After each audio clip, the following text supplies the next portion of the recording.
করবো লড়বো জিতবো রে করবो लड़बो रे जितबो रे जितबो रे। हेलो दोस्तों, स्वागत है आपका यूनिवर्सल स्पोर्ट्स पर। और आज की इस वीडियो में हम कंप्लीट स्ट्रेटेजी डिस्कस करेंगे कोलकाता नाइट राइडर्स की इस आईपीएल ऑक्शन 2026 के लिए। तो सबसे पहले हम करंट स्क्वाड को हॉनेस्टली ब्रेक डाउन करेंगे। उसके बाद बनाएंगे एक पॉसिबल प्लेइंग 11 और उसके बाद फिर हम देखेंगे कि उनके स्ट्रेंथ्स क्या है, वीकनेसेस क्या है, रसेल की रिप्लेसमेंट कौन बन सकता है, और क्या केकेआर वेंकी वेंकी अय्यर को बाय बाय करेंगे। तो आज की वीडियो में आपको बहुत मजा आने वाला है, तो इस वीडियो को बिना स्किप किए अंत तक देखिए। तो अब बिना किसी देरी के आज की इस वीडियो को शुरू करते हैं। सबसे पहले बात करते हैं केकेआर की बैटर्स की। केकेआर के पास बैटिंग में अजिंक्य रहाणे, रिंकू सिंह, अंगकीर रघुवंशी, मनीष पांडे, रोहमन पवल, इतने सारे ऑप्शंस है। बैटिंग यूनिट में काफी टैलेंट लग रहा है, लेकिन लेकिन एक्सप्लोसिव मिडल और टॉप ऑर्डर की कमी हमें साफ दिखाई दे रही है। अगर हम ऑलराउंडर्स की बात करें तो ऑलराउंडर्स में केकेआर के पास रमनदीप सिंह और अनुकुल रॉय, इतने सिर्फ दो ही ऑप्शन है। तो ऑब्वियसली ऑलराउंडर्स में केकेआर को बहुत बहुत सारा काम करना बाकी है। अगर बॉलिंग में देखा जाए तो बॉलिंग में केकेआर के पास सुनील नारायण, वरुण चक्रवर्ती, हर्षित राणा, वैभव अरोरा और उमरान मलिक, इतने सारे ऑप्शंस पहले से ही मौजूद है। स्पिन वर्ल्ड क्लास है, पेस डिपार्टमेंट में पोटेंशियल लग रहा है, और लेकिन लेकिन रिलायबिलिटी अभी डेवलप हो रही है केकेआर की। और जितना उनके पास पर्स है 64.5 करोड़ का, उसमें वो शायद और भी स्ट्रॉन्ग कर देंगे देंगे इसको। तो उतना कुछ प्रॉब्लम अब तो नहीं लग रहा है, और ऑक्शन के बाद तो ये और स्ट्रांग होने वाला है। अब चलिए करंट स्क्वाड के बेसिस पर हम केकेआर की प्लेइंग 11 बना के देखते हैं कि वो कैसी बन रही है। तो हमारे पास ओपनिंग में अजिंक्य रहाणे और अंगक्रिश रघुवंशी है जो कि ओपनिंग करेंगे। उसके बाद मनीष पांडे और रिंकू सिंह आ सकते हैं।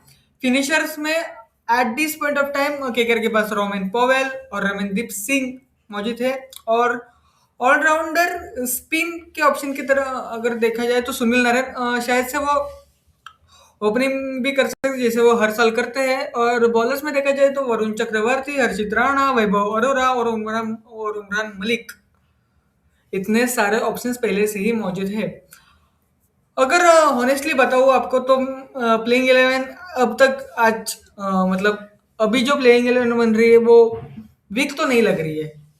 टू बी ऑनेस्ट वो वीक तो नहीं लग रही है, लेकिन ये प्लेइंग 11 आईपीएल जीतने के लिए काफ़ी भी नहीं है। उनके पास ऑलराउंडर्स और होने चाहिए, और एक रसेल जैसा फिनिशर तो होना ही चाहिए। तो शायद से वो कैमरन ग्रीन के बारे में देखेंगे तो ये बहुत ही इंटरेस्टिंग टॉपिक है। इसके बारे में हम आगे बात करने वाले डिटेल में। तो अभी के लिए अगर देखा जाए तो ये प्लेइंग 11 बहुत बुरी नहीं है। टू बी ऑनेस्ट ये they can play very good, perform very good in the IPL, but obviously इनके पास 64.5 करोड़ है, तो ये और भी स्ट्रांग होने वाली है दोस्तों। तो चलिए अब इस टीम के स्ट्रेंथ्स और वीकनेसेस के बारे में बात करते हैं। अब अगर स्ट्रेंथ्स की बात करें तो इनके पास स्ट्रांग इंडियन कोर उतना भी स्ट्रांग नहीं जितना एमआई के पास या सीएसके के पास है। पर इनके पास रिंकू, अंगक्रिश और हर्षित राणा उतने भी अच्छे नहीं है शायद से, पर ठीक ठाक है। वो इज नॉट बैड ऑप्शन। उसके बाद अगर देखा जाए तो इनके पास बेस्ट स्पिन कॉम्बो है जिसमें सुनील नारायण और वरुण चक्रवर्ती का एक बढ़िया ऑप्शन इनके पास पहले से ही मौजूद है। और अगर हम लीडरशिप के बारे में बात करें तो लीडरशिप और एक्सपीरियंस अवेलेबल है, देखा जाए तो अवेलेबल तो है। और अगर ओवरसीज के बारे में बात करें तो इनके पास फ्लेक्सिबल और स्लॉट मौजूद है इस साल। तो ये बहुत कुछ कर सकते हैं। अगर देखा जाए तो ये बहुत कुछ कर सकते हैं। इनके पास बहुत बड़ी पर्स मौजूद है। तो ऐसा है कि ये प्लेयर इनको पसंद आया तो वो ले सकते हैं, ऐसा तो है। अगर मिडल ओवर्स में केकेआर अभी भी डेंजरस है, ओके, जितना मुझे दिख रहा है ये मिडल ओवर्स जो होंगे उसमें केकेआर इज रियली गुड। अब अगर हम वीकनेसेस की बात करें जो कि इग्नोर नहीं करी जा सकती इन केकेआर के बारे में, वो है पावर प्ले एक्सेलरेशन कौन देगा।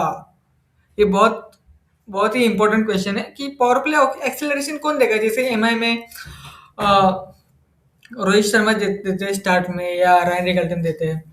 वैसे इनके पास ज्यादा ऑप्शंस, बड़े ऑप्शंस नहीं है। डेथ ओवर्स में इंडियन पेस पे कितना भरोसा होगा, क्योंकि इनके पास हर्षित राणा या शायद हर्षित राणा तो एक ऑप्शन है, पर इतने सारे ऑप्शंस नहीं है। अगर रसल नहीं है तो फिनिशिंग कौन करेगा। शायद से कैमरन ग्रीन करेंगे, पर पता नहीं ना अभी कि हम वो केकेआर होने लेगी भी है नहीं। तो वो अलग बात है। केकेआर की सबसे बड़ी वीकनेस तो अब यही दिख रही है कि lack of explosive Indian top order. Really top order में भाई बहुत वीक लग रही है केकेआर, टू बी ऑनेस्ट। और क्लियरली बात करें तो वही वो कैमरन ग्रीन पे आप उतना भी भरोसा नहीं दिखा सकते जितना आप रसेल पे दिखा सकते थे। इनके पास ऑप्शन नहीं है। मैक्सवेल होता तो Maxwell can be the good option then Cameron Green, but Maxwell ने रिटायरमेंट ले ली है, तो कैमरन ग्रीन उतना भी अच्छा ऑप्शन नहीं है। पर इनके पास ऑप्शंस ही नहीं है, टू बी ऑनेस्ट। तो जो है वो है, जो है वो लेना पड़ेगा भाई। सब्जी खत्म होने के बाद अगर आप दुकान में जाओगे तो बची हुई ही मिलेगी। तो वही बात है कि इनके पास बहुत, इनकी स्थिति अब बेकार है कि पिछले साल आपने जो किया नहीं वो आप सुधारना चाह रहे हो, जो अब करना चाह रहे हो। अब पछताए तो क्या, जब चिड़िया चुग गई खेत। वही वही स्थिति हो गई है केकेआर की, तो क्या ही कह सकते हैं। तो चलिए बात करते हैं रसल की रिप्लेसमेंट पे। तो रसल एक बहुत ही मतलब केकेआर को अगर किसी ने संभाला है बुरे बुरे सिचुएशंस में भी, तो रसल ही थे। और रसल के जैसा ही रिप्लेसमेंट तो इन्हें नहीं मिल सकता, क्योंकि इनके पास ऑप्शन ही नहीं है। कैमरन ग्रीन अगर हम देखें तो इनके पास कैमरन ग्रीन, दीपक हुड्डा और इतने इतने ही ऑप्शन है भाई। कुछ ऑप्शन मुझे दिख ही नहीं। मेरे मेरे पास लिस्ट है, मैं उसमें देख रहा हूँ, उनके पास कोई ऑप्शन ही नहीं है। और जो कैमरन ग्रीन है, अगर मैक्सवेल होता तो भाई बढ़िया हो जाता, पर मैक्सवेल नहीं है। तो कैमरन ग्रीन अकेले है। और दीपक हुड्डा को कोई मतलब इतना वो बढ़िया नहीं है, to be honest. Cameron Green ही अच्छा ऑप्शन है, पर वो आपको सस्ते में नहीं मिलने वाले, क्योंकि बाकी जो टीम से वो वहाँ पे झुंझुना बजाने के लिए नहीं आ रहे हैं। तो वो भी बिड करेंगे, जैसे कि सीएसके भी अराउंड 45 समथिंग करोड़ के ऊपर से लेके आ रही है, तो वो भी छोड़ने वाले नहीं है।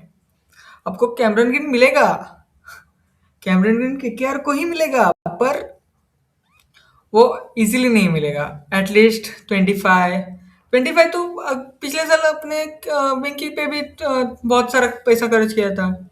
ये तो फिर कैमरन ग्रीन है। इस वही लिटरली अराउंड अराउंड 25 से 30 करोड़ के पहले तो वो नहीं मिलने वाला आपको। 25 तो एटलीस्ट जाएगा ही जाएगा कैमरन ग्रीन, क्योंकि बड़ा प्लेयर तो वही है कल के आज के ऑक्शन में। तो आपका बहुत सारा पर्स तो यही खाली होने वाला है। 64 करोड़ जो है उसमें से 30 करोड़ तो आपका यही लगने वाला है। ये मैं पहले से ही प्रिडिक्ट कर रहा हूँ। इसमें कुछ देखते हैं ऑक्शन के बाद क्या होता है, पर ये प्रिडिक्शन आप याद रखना। ओके, चलिए अब आगे बात करते हैं कि वेंकी के बारे में अगर बात करें तो वेंकी अब मिलेगा भाई, शायद से केकेआर लेगी उसे वापस। अ, क्विंकी को रिलीज भी इसीलिए किया गया था क्योंकि उनकी जो वैल्यू थी वो बहुत ज़्यादा थी। इतनी वैल्यू वो डिजर्व, सॉरी, पर परफॉर्म उतने वैल्यू का नहीं कर रहे थे। उस उतने वैल्यू में केकेआर 2 प्लेयर्स ला सकती थी। तो वेंकी को ऑब्वियसली वो बायबैक करेंगे ही करेंगे, क्योंकि वो उतना भी बुरा प्लेयर नहीं है, बहुत बढ़िया प्लेयर है। शायद से वो 15 के अबव मिल सकता है, क्योंकि इवन उनका डोमेस्टिक रिकॉर्ड अब सही नहीं चल रहा है, पर फिर भी वो आईपीएल में बहुत बढ़िया करते हैं, हमने देखा है बहुत साल। और डाउनफॉल तो हर प्लेयर की लाइफ में आता है ना, मतलब करियर में। तो उतना कुछ बड़ी चीज़ नहीं है। वेंकी 15 करोड़ के आसपास जा सकते हैं। मे बी कम में भी जाए, पर 20 के ऊपर तो नहीं जाएगा वेंकी। तो वेंकी केकेआर को लेगी, सॉरी केकेआर वेंकी को लेगी। देखिए मेरे हिसाब से तो ऑक्शन में केकेआर के टारगेट्स क्लिस्टर क्लियर होने चाहिए। एटलीस्ट ये 4 प्लेयर्स लो हो एटलीस्ट ये 4 प्लेयर जो मैं आपको बताने वाला हूँ वो केकेआर को लेने चाहिए। बाकी के जो हो गए वो बोनस है, वो बढ़िया है, पर ये 4 प्लेयर जो मैं आपको बताने वाला हूँ वो तो होना ही चाहिए। एक Indian top order batter Venkatesh Iyer भाई, एटलीस्ट वेंकटेश अय्यर ही इसके लिए बेस्ट ऑप्शन है, तो आप उन्हें लो। उसके बाद एक्सप्लोसिव ओवरसीज पेस ऑलराउंडर जो कि ऑब्वियसली कैमरन गिन होंगे। आपको 20 से 25 करोड़ के आसपास वो मिल सकते हैं। अगर 30 करोड़ पे भी मिल रहे हैं तो ले लीजिए आप उनको। उसके बाद और अगर थर्ड प्लेयर के बारे में बात करें तो अपने एक रिलायबल इंडियन फास्ट बॉलर लेना चाहिए, जिसमें आपके पास आकाशदीप और शिवम आवे का ऑप्शन है, और एक स्मार्ट बैकअप जो कि हाई प्लेयर्स नहीं होगा। ओके, एक ऐसा प्लेयर जो कि केएल राहुल की तरह होगा, जो कि ऊपर भी बैट कर सकता है, ओपन भी कर सकता है, मिडल में भी बैट कर सकता है, या फिर फिनिशिंग भी कर सकता है। एक अगर अपने एक ऐसा प्लेयर देख लिया ना तो बहुत बढ़िया हो जाएगा। पर्स तो बहुत ही बड़ा है केकेआर के पास, तो केकेआर ऑब्वियसली इस ऑप्शन को डोमिनेट करने वाले हैं। लेकिन केकेआर ने ना ये जो डिसीजन है ना दिमाग और डिसिप्लिन से लेने चाहिए। कि पर ज्यादा इसलिए उन्हें ओवर स्पेंड किसी भी प्लेयर पे नहीं करना चाहिए। Now it's time to make a conclusion for this video. Okay, KKR के पास पर्स बहुत ही बड़ा है, पर ऑप्शंस नहीं है। आप दुकान में तब जा रहे हो जब माल खत्म हो गया है, तो आपकी टीम उतनी भी स्ट्रांग नहीं बन सकती जिससे आप आईपीएल जीत सको। पर आप एटलीस्ट ट्राई कर सकते हो कि एक बढ़िया सी टीम बनाए, उससे आप एटलीस्ट प्लेऑफ्स तक तो पहुंच सकते हो। पर आपकी टीम उतनी भी स्ट्रांग नहीं बनेगी जितनी मुंबई और आरसीबी की पहले से है। Okay, that's that's reality, you have to accept it. Okay, यही था मेरा एनालिसिस केकेआर के बारे में। तो अगर आपको ये वीडियो अच्छा लगा हो तो वीडियो को लाइक कर देना, चैनल को सब्सक्राइब कर देना, और मिलते हैं आपसे अगले वीडियो में। तब तक के लिए stay tuned and thanks for watching.